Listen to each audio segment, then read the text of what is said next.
What?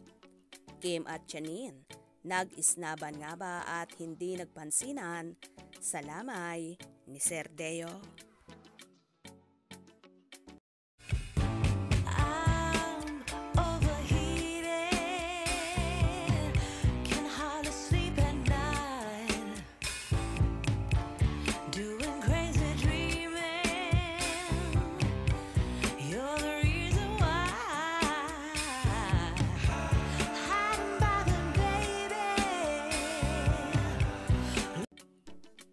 Tila nag-isnaban nga at hindi nagpansinan ang mga kapamilya stars na sina Janine Gutierrez at Kim Chiu sa naging burol ng executive head ng Dreamscape Entertainment na si Sir Deo Indrenal.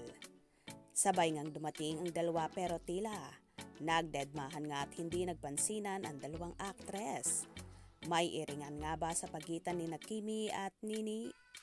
Marami kasi ang lumalabas na mga balita kung saan nagseselos daw si Janine kay Kim dahil nga nagiging malapit ang dalaga sa jowa ni Janine na si Paulo Avellino.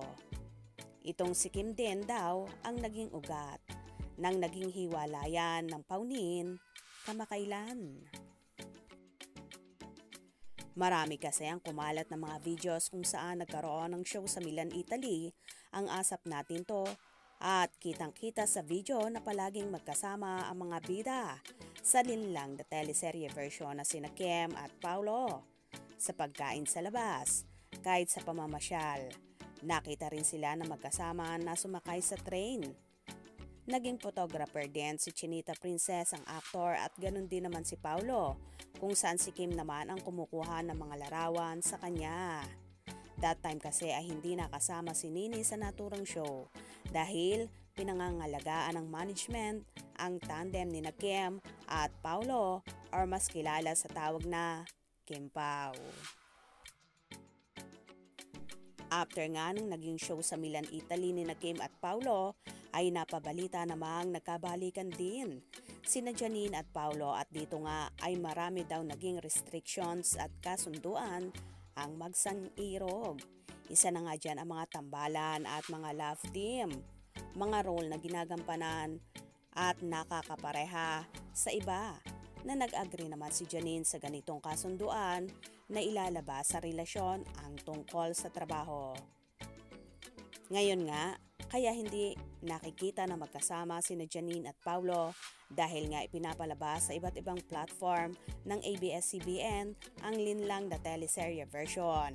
At meron pa silang sinushooting na second serye ang What's Wrong with Secretary Kim. Siguro, alam naman din ni Kimi ang limitations niya at kung talagang magkasintahan sina Janine at Paulo ay for sure din naman niya aagawin ang aktor kay Janine.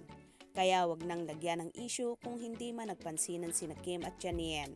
Baka wala lang talagang pagkakataon na magkausap sila dahil pareho silang nagdadalamhati sa pagpanaw ng head. Suportahan na lang natin silang tatlo sa kani-kanilang mga proyekto at wag nang mag-away-away pa. Gets nyo ba? Kaya naman tumutok at wag na wag pahuhuli sa mga maiinit na kaganapan. Anong inyong magiging reaction sa bidyong ito? Comment below.